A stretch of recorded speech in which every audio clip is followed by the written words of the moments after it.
And today's update, I got halfway through the greenhouse with the ditch. So I've been working on getting the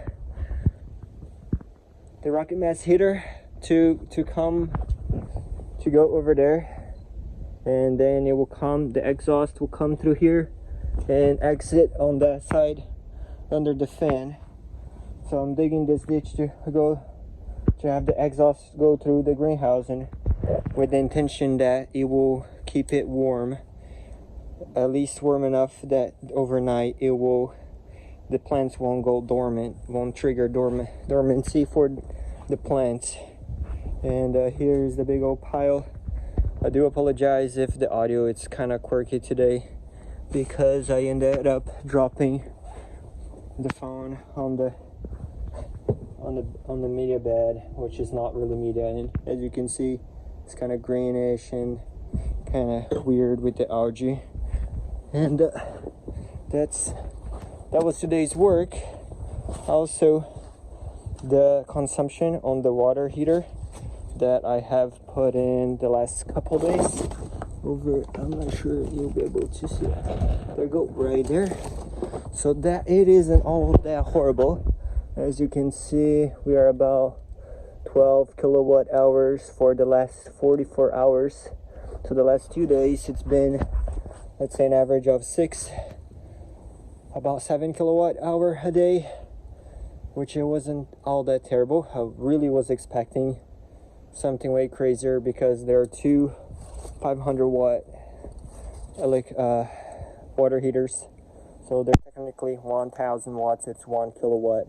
And then according to my initial calculations, I expected them to be running way more. So I was about like 12 kilowatt a day to 20 really, because it's been pretty cold.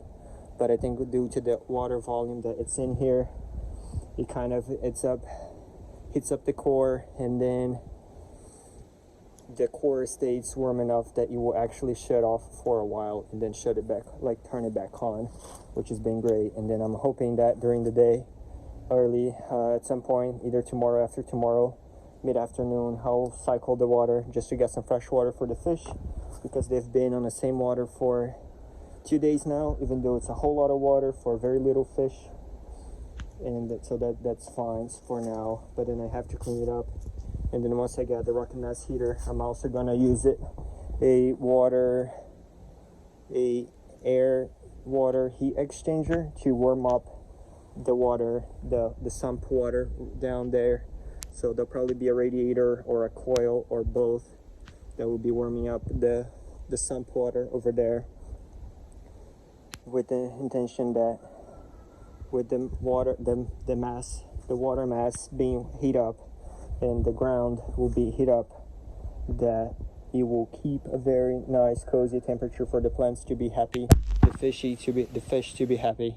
So everybody will be kind of like at their peak, which is a kind of around spring or summer temperatures in between 65 to 85 degrees Fahrenheit. And so that's it for that I have going on. I did order a Raspberry Pi and a bunch of thermometers, which I wanted to put in before I actually turn the rocket mass heater on, which then it will tell me how good, or if it's working or not, and how much of it's working, and what's the effort, the trade-off that I get for my effort of keeping a rocket mass heater going, or if I should just kind of focus on generating electricity and then have electricity run the place, which is the next step after that. And thank you for following along. If you have any questions or comments or suggestions, drop them in the comments. I would much appreciate to hear them. And thank you, and I'll see you in the next one.